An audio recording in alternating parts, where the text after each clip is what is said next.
When I was in junior high and I wanted to impress someone in a social situation, I could just tell them that I could eat a whole pizza by myself. But not lots of people can do that, so I need to up my game, and I'm going to help you do it by speaking with your guitar and actually kind of acting like you know how to play lead by incorporating just a few simple ideas that we're going to tie together in a semi-musical way. It's going to sound like this.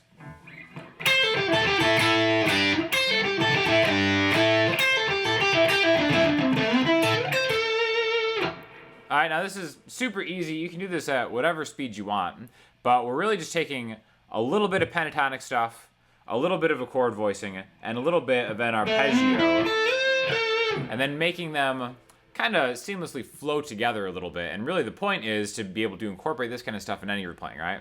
So we're going to do it in A minor, because that's just like the lead solo key du jour. Very impressive, right?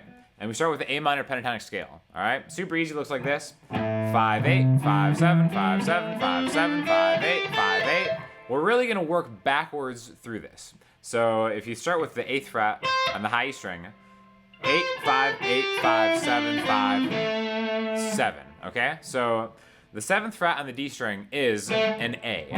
That's kind of important. We wanna know where all the A's are because we're doing something in A minor. So we're going to be using this spot to kind of link a lot of different things together, right? If you're to play it over like a chord, if you want to do this as a solo, an A minor chord would be a great thing to loop or find a backing track for. But here's the first part of what we're going to do.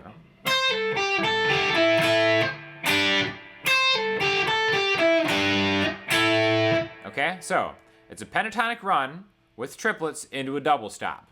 Just knowing those guitar terms is going to make you sound impressive to people who don't know what they're talking about. So make sure you pay attention, all right? We're going to go through the first 3 notes backwards from that pentatonic scale. So 8E, 5E, 8B, okay?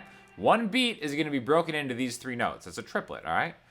Triplet. I've talked about triplets a lot on this channel. So if you haven't seen any of these, check out a lot of videos I have talked about triplets because it's kind of like the time division to sound impressive if you're into that kind of thing, right? So triplet, and then we go backwards 3 notes through the scale, and then we go forward 1 note into the scale. So we go 8E, 5E, 8B.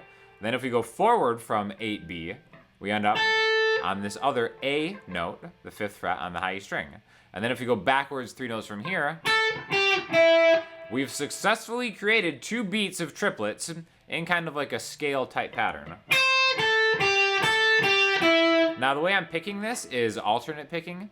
Down, up, down, up, down, up. And again, that's just 2 beats, even though we have 6 notes. 1 triplet, 2 triplet. You can just riff on that.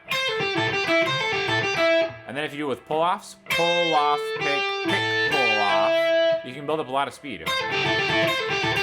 And then after that, we're actually gonna go into a different position of the pentatonic scale, which is why, you know, maybe you've tried learning pentatonic scale stuff before, but you don't know how they like link together. It's like, okay, I know this, and I know this, but they sound like a scale forward and backwards, and there's nothing cool about it, right? So I think this is a really good way to take another position, which we're gonna get to, position 5, and then incorporate it into a lick type exercise, all right? So if you know pentatonic position 5, and again, if this is A, the 5th position is going to start on a G. All right, you don't necessarily have to know all the notes and stuff for this. I'll link you to other videos on that if you're interested. But it's really good to know. So if we start on a G and play those same notes, we get this position: 3-5, 3-5, 2-5, 2-5, 3-5, 3-5. The beauty of position 5 and position 1, as this is called, is they have a lot of symmetrical kind of hot spots for double stops. The double stop is when you play 2 notes together at the same time, right? So if we just focus on the bottom 3 strings, the highest 3 strings here in this next position, we end up with G string 2-5, B string 3-5, E string 3-5. So the first thing I notice, as far as like maybe doing something impressive that is easy to do, is taking the 3rd fret on the B string, and the 5th fret on the B string, and the 3rd fret and 5th fret on the E string, and combining those. So now I have 3B and 3E, and then I can slide that to 5. Okay, so that's what a double stop is. We can do the same thing with the notes grouped on the G and B string. So remember, G was 2 and 5, and B was 3 and 5. So we can combine these to get that. And then when you add a little bit of vibrato, a little bit of sauce, that much more impressive to all your friends. All right, so you can double step through this. And you can kind of create just cool stuff from there.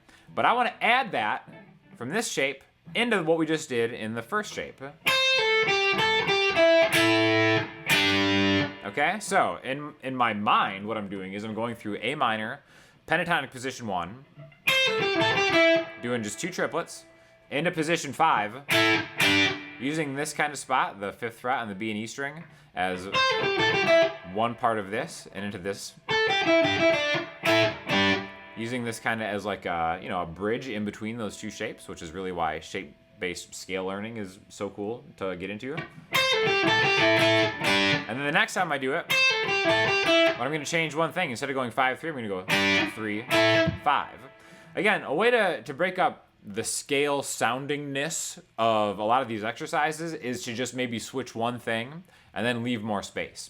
If you'll notice, the count of this is 1 triplet, 2 triplet, 3, 4. 1 triplet, 2 triplet, 3, 4. So again, the last half of those measures, the 3 count and the 4 count, I'm not playing triplets, I'm just playing as quarter notes. 1 triplet, 2 triplet, 3, 4. Again, you can still think of a triplet, but just play the 3 and the 4. 1 triplet, 2 triplet, 3 triplet, 4 triplet.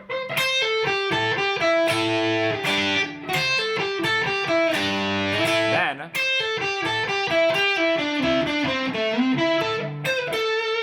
we're going to get into other stuff right here, all right?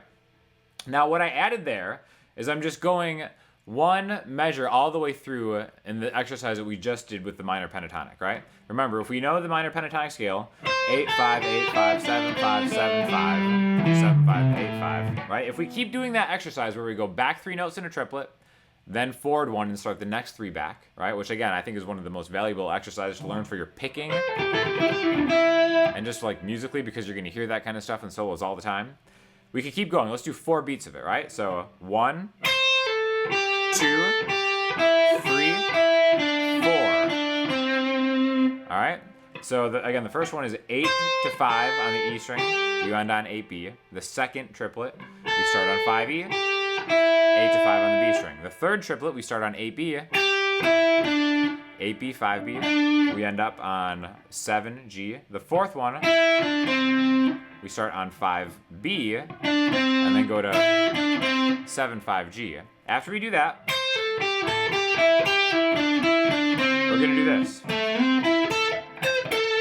And then where did that come from? This is an arpeggio, all right? An arpeggio is when you play a chord 1 note at a time, right? Again, this open A minor chord is kind of like the backbone of everything that we're talking about. A chord is just different notes from a scale played together, right? A minor is great because it's super easy. You learn it right away. Open high E, first fret, pointer finger on the B string, ring finger, second fret on the G string, middle finger, second fret on the D string. Those notes just give you an A, a C, and an E. Any way you combine those 3 notes, A, C, E, is going to give you an A minor chord. Doesn't matter where it is on the guitar. That's why it's cool to know some of these notes, because then you can kind of like run through them.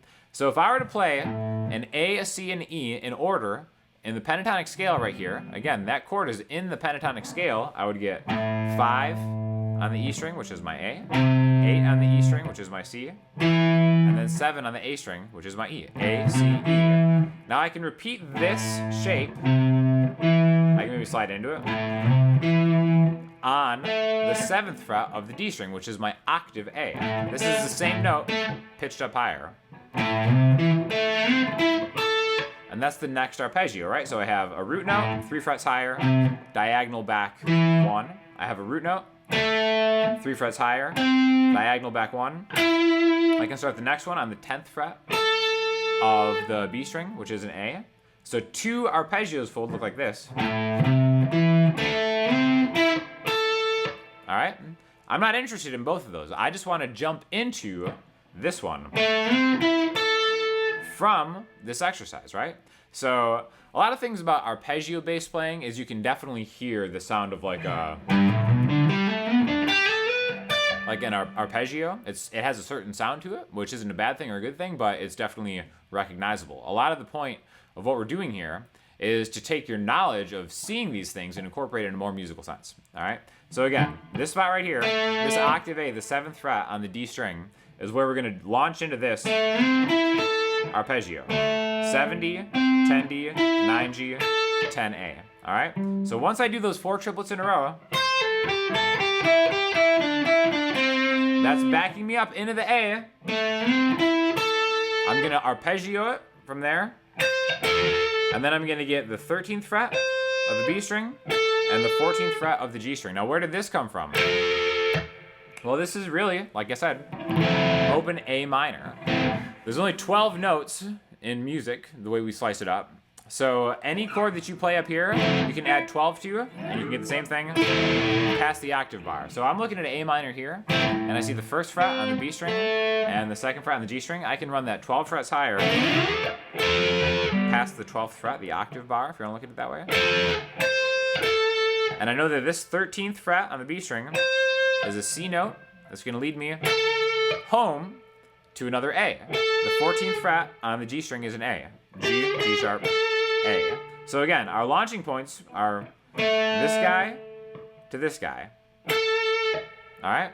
So the first couple times, I'm going to do the triplet pentatonic thing into the double stops, and then I'm going to finish it off with an impressive flurry of a scale exercise into an arpeggio, into what I'm seeing as a chord voicing the next pitch higher. So I'm going to do super slow, all right? So we have 1 triplet, 2 triplet, double, stop. 1 triplet, 2 triplet, second double stop. 1 triplet, 2 triplet, 3 triplet, 4 triplet, arpeggio, chord voicing. All right, and because we ended on that A and everything we're doing is A minor centric, there's a finality to that, a resolution to that note, and it seems like a cool spot to end. All of this stuff is movable, right? So let's say we want to do something in G minor, okay? We just find where the G minor pentatonic scale is, right? And we just start it here.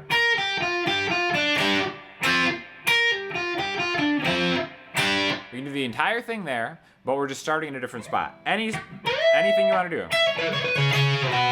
It's all over the place, right? So you just kind of learn this almost as like a lick, like an exercise-based approach, and then you can sound impressive all over the place. Obviously, I think guitar playing is a little overblown when it comes to sounding impressive. You want to sound musical. It's just impressive is just kind of like the funny way to think about combining arpeggios and scales and stuff like that. And I think kind of like linking them together in a flute exercise is really the best way, in my opinion, to learn a lot of this stuff. So thanks for checking it out. By the way, rocking out the D'Angelico Deluxe SS. Absolutely love this guitar. And if you want to learn more stuff like this, I did a whole class kind of demystifying the fretboard and kind of making these connections with my buddy Justin, which I will link you to below. And if you have any questions or comments, hit me up in the comment section, Instagram, Twitter, or the website. I'll talk to y'all soon. Thanks a lot.